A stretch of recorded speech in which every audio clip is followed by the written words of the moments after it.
Halo guys, balik lagi bareng gue Rian. Jadi di depan gue ini sudah ada sebuah sliding pulley yang kemarin baru gue review ya.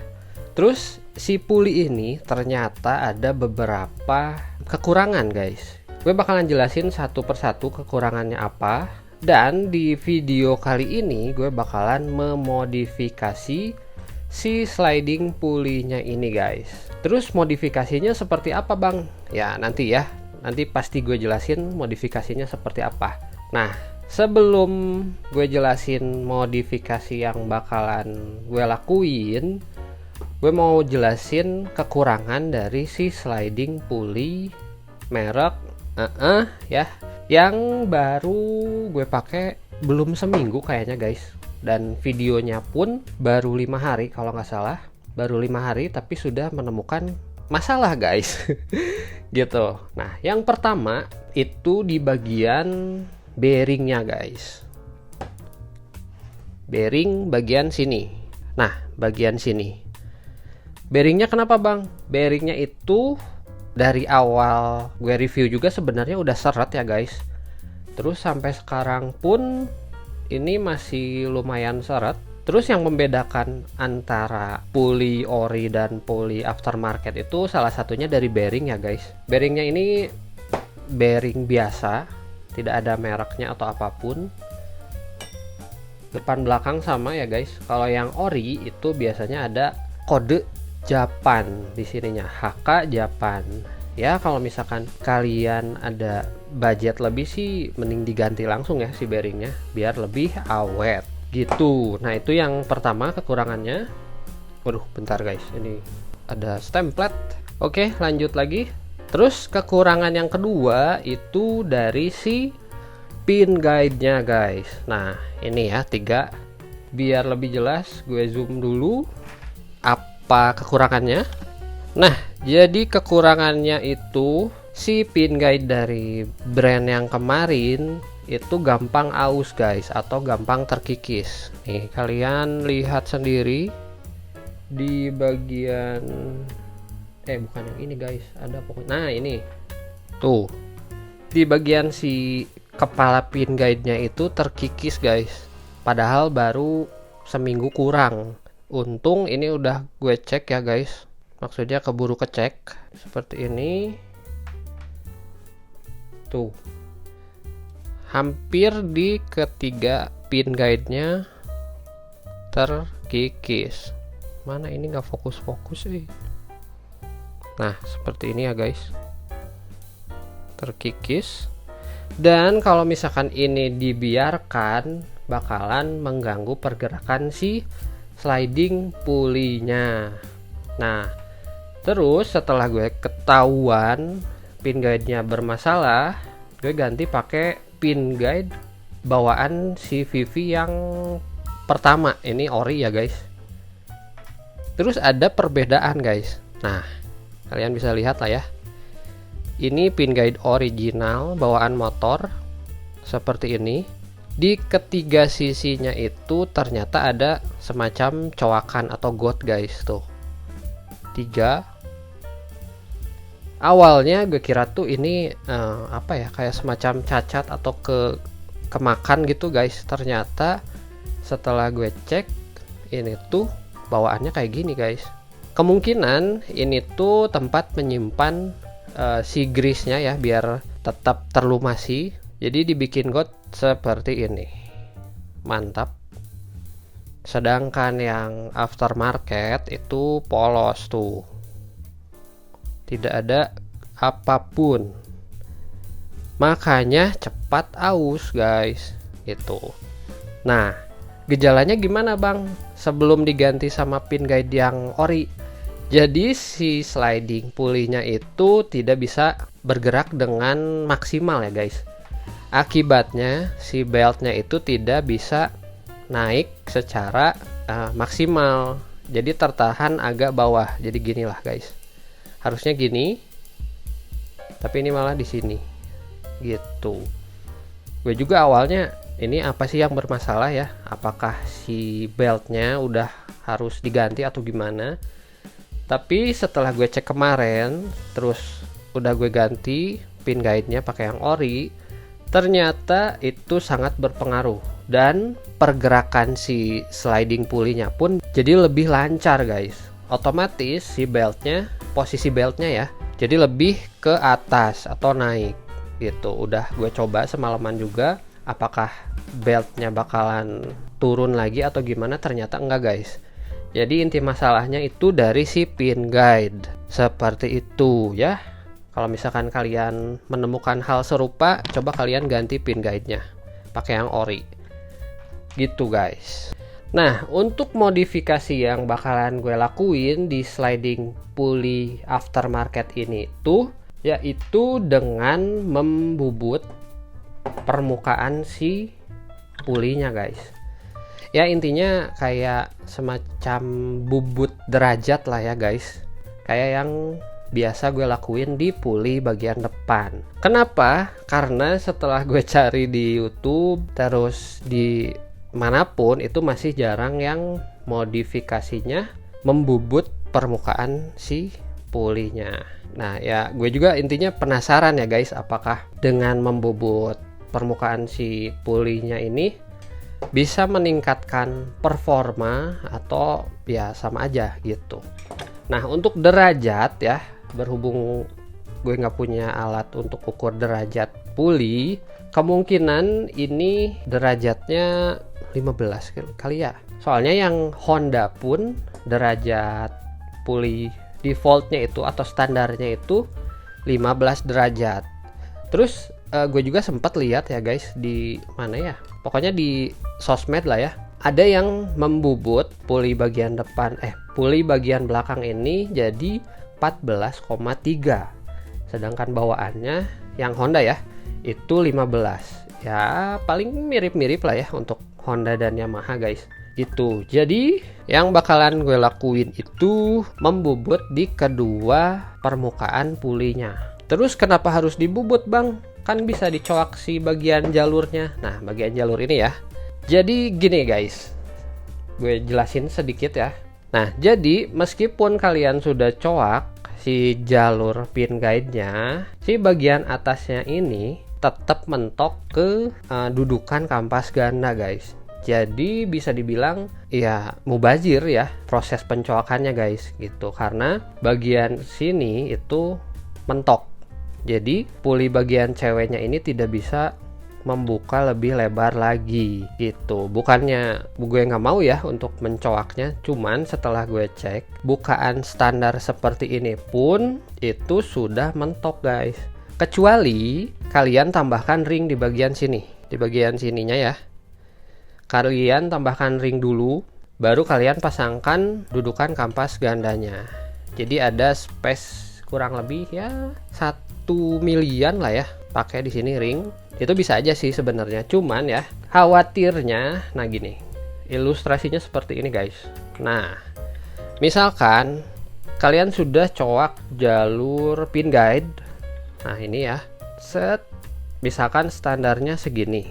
Setelah dicoak otomatis jalurnya jadi lebih panjang kan ya. Kenapa harus ditambah ring? Karena bagian sini itu yang atasnya itu mentok guys ke plat kampas ganda. Nah setelah diganjel ring kan bisa bang? Iya bisa, cuman nanti si sealnya itu tidak bisa menutup dengan rapat guys. Alhasil grease yang ada di bagian sini di bagian dalam itu bakalan bleber kemana-mana ya, kurang lebih seperti itu ya guys ilustrasinya. Itu yang kemarin udah gue coba, ternyata di bagian sininya bermasalah meskipun sudah dipakein ring guys. Untuk tarikan bawah atau untuk posisi RPM bawah ini pulley tidak ada masalah ya, si beltnya bisa naik dengan maksimal.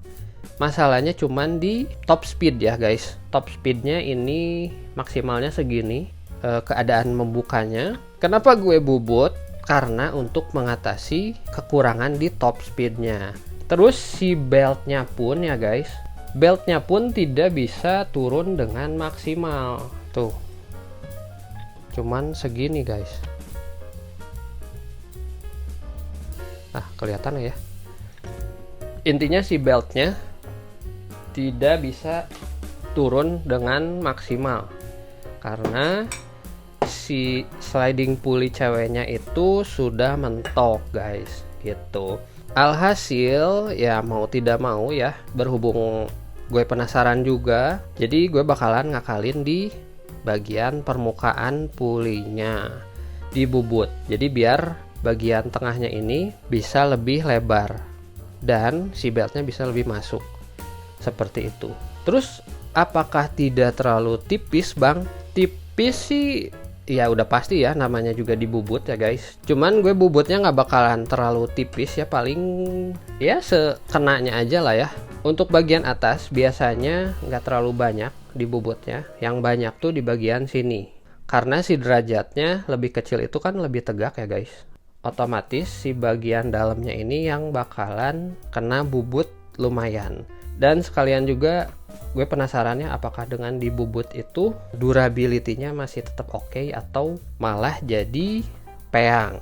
Ya intinya ini cuman sekedar eksperimen ya guys, karena di Thailand pun ternyata ada yang memodifikasi derajat si puli belakang. Oke, mungkin untuk selanjutnya gue bakalan bubut dulu si sliding pulley-nya. Mudah-mudahan tukang bubutnya bisa nerima ya guys untuk pengerjaan pembubutan si sliding pulley ini. Nah untuk ketebalan sliding pulley-nya itu sekitar 2 mili guys, jadi ya masih cukup aman lah untuk dipapas bagian sininya. Oke, untuk selanjutnya mari kita ke tukang bubut dulu. Nanti setelah pulinya beres di bubut gue lanjut lagi videonya. Oke, mari kita ke tukang bubut.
Oke guys, jadi ini dia si sliding pulley-nya yang sudah dibubut. Nah, proses pembubutannya lumayan cukup lama ya guys, sekitar 2 jaman. Dan ternyata bengkel bubut yang biasa gue ngebubut di sana tuh baru pertama kali ngerjain pembubutan sliding pulley belakang guys. Jadi ya masih banyak kekurangan, dan pada saat proses setting center si pulinya pun lumayan cukup lama, karena ya maklum ya baru pertama kali guys, nggak apa-apa. Oke, mari kita lihat hasilnya.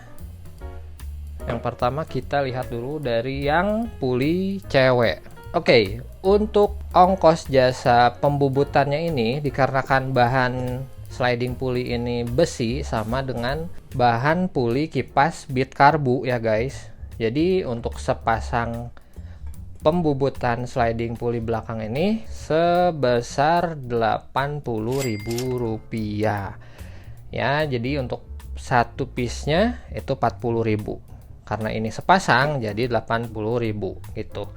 Masih cukup terjangkau lah ya guys untuk ongkosnya. Kalau kalian misalkan mau nyobain juga, monggo. Bengkel bubutnya berlokasi di Jalan Pagarsi. Nanti kalian cek aja bengkel bubut mandiri. Oke, langsung aja kita bahas ke puli yang bagian cewek ya. Hasilnya seperti ini. Lumayan cukup rapi ya guys. Oh iya, untuk derajat standarnya sliding pulley Mio ini ternyata 14 derajat, sama dengan pulley bagian depan ya guys. Jadi untuk derajatnya ini gue bikin 13,5 biar sama dengan yang pulley bagian depan. Oke.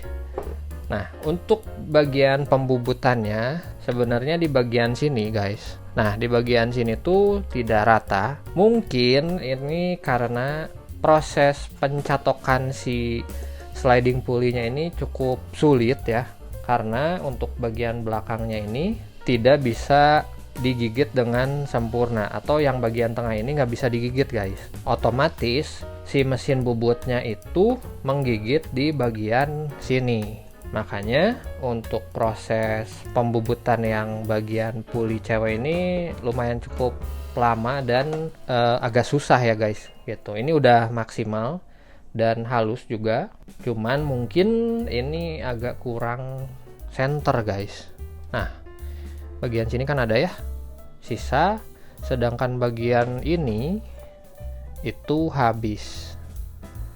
Paling nanti bagian sininya bakalan gue abisin ya biar nggak tajam guys. Oke, mantap. Terus yang bagian pulley cowok ini bisa dibilang lumayan mantap ya, karena proses pencatokannya itu ada di dua arah, jadi double guys. Satu di sini dan satu ditahan dari sini. Otomatis ini bakalan center dan presisi seperti itu. Nah, untuk hasilnya seperti ini, lumayan cukup rapi. Ini pun sama dibikin 13,5 ya guys. Mantap. Oke, jadi seperti ini setelah dilakukan proses pembubutan sliding pulley belakang. Oke, sip. Mungkin untuk video kali ini dicukupkan sekian dulu ya guys. Nanti untuk pengetesan seperti biasa bakalan gue pisah videonya biar lebih enjoy. Nah, untuk pemasangan paling nanti gue sisipin di akhir video seperti biasa. Oke, jangan lupa like, comment, and subscribe karena subscribe itu gratis. Thanks for watching and have a nice day.